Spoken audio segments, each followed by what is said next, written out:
Hi, I'm Mitch Horowitz, the editor-in-chief of Tarcher Penguin, and we're speaking today from the home of Gary Jansen, the author of Holy Ghosts. You've lived in this house since you were a child.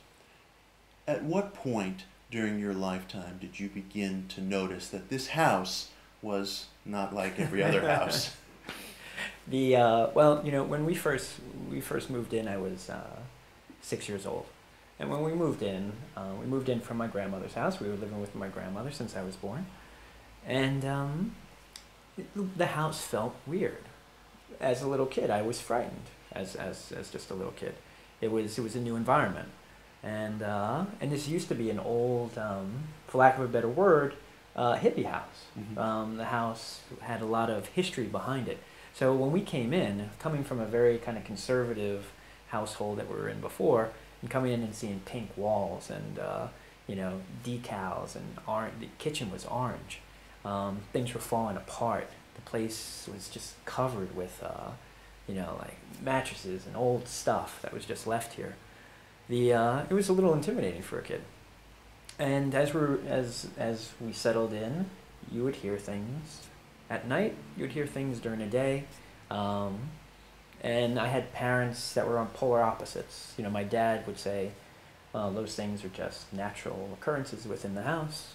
House is settling, house is old, it's a heating system, or it's creaky floorboards, these things happen. But my mom was of another mind and really believed that there was something else within the house.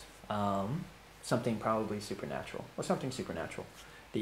And for me, I kind of grew up with these two ideas. Mm-hmm. Going through my head, this kind of very practical, things happen in the house, and my mom's kind of metaphysical, very spiritual take on it, that there was something going on inside the house that mm-hmm. was of a supernatural, or had a supernatural quality to it. Mm-hmm.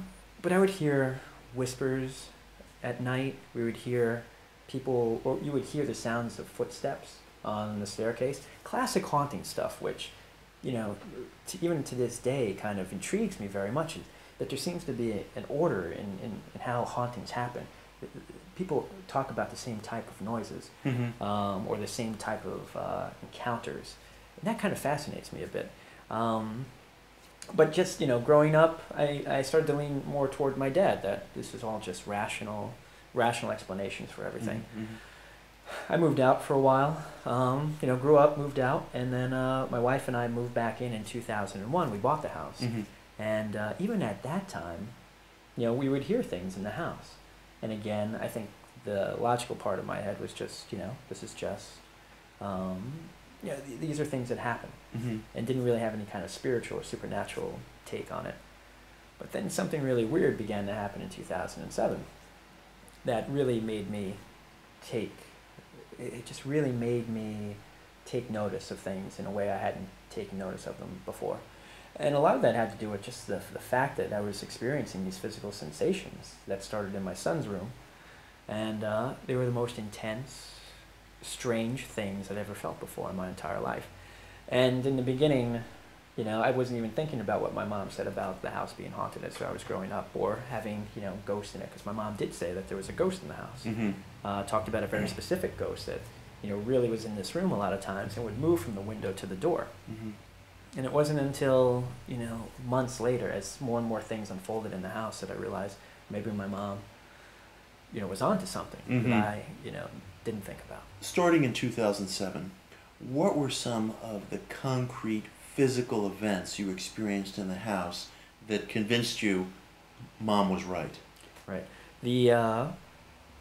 A lot of things started off with just strange physical sensations.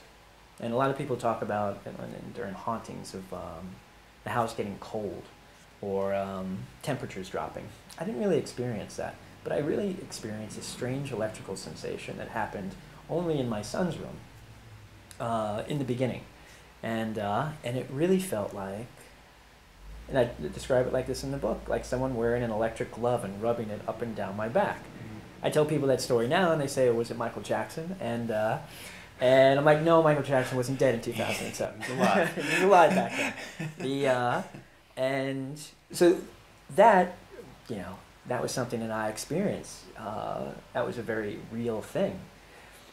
But then, you know, it started to move away from me. My son's toys, electronic toys, cars that he had, stuffed animals that had voice boxes in them, would all of a sudden like fire off like that. And in the beginning, you thought, well, just weird coincidence, bad batteries, but it kept happening over and over and over again. And it was the same toys, and we would replace the batteries, and the batteries, you know, we'd think, oh, it's just a bad battery, but you replace the battery, and it would continue to do it. They would just fire on their own. And I think it was a speedy raceway was what it was called. We threw a lot of things out after after the year ended, just to kind of cleanse the place. And everything would go off, and I would wake up to that thing waking me up in the middle of the night. So that was that. There were shadows, shadows that would move, you know, across the room from the corner of my eye. There are a couple of things I don't mention in the book. Grace actually saw a disembodied head at one point. She still doesn't know whether or not that had anything to do with it. Was it just her mind playing tricks? But she saw this head, this face, appear out of nowhere and quickly disappear. Now, is it just, you know, figment of her imagination, or was it something? We don't know.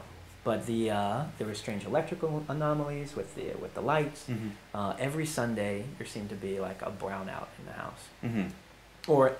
And there wasn't anything wrong with the electricity. It was just things would seem to be really, really dark. And another thing I don't mention in the book, my son and I both developed eczema on our hands in the same exact place. And did that have anything to do with the haunting? I don't know. But there were all these different things that happened that started to stack. And if one of them had happened, I probably would have just written it off. But they started to stack and stack and stack and stack and stack until I really became convinced that there was something else going on in the house. And at the time, I was really doing a lot of research in Christian mysticism.